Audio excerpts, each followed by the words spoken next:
ఇప్పుడే లోకేష్ గారు చెప్పారు, మీకు భవిష్యత్తులో ప్రతి సంవత్సరం డిఎస్సి ఉంటుంది, మీరు ఎప్పటికప్పుడు ప్రిపేర్ కండి.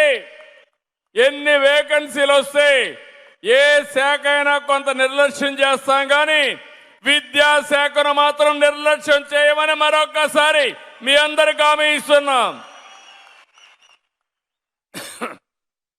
సంకల్పం మంచిదైనప్పుడు ఆటోమేటిక్గా దాన్ని సాధిస్తాం. 106 కేసులు వేశారు.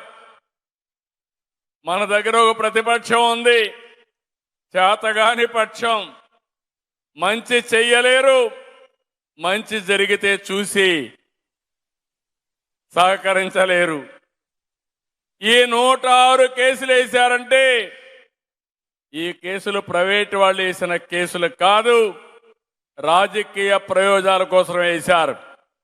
అయితే ఎప్పటికప్పుడు శ్రద్ధ పెట్టి మొత్తం కూడా ఒక్క కేసు కూడా నిలవకుండా సుజావుగా డిఎస్సి నిర్వహించిన మిమ్మల్ని మనస్ఫూర్తిగా అభినందిస్తున్నాం.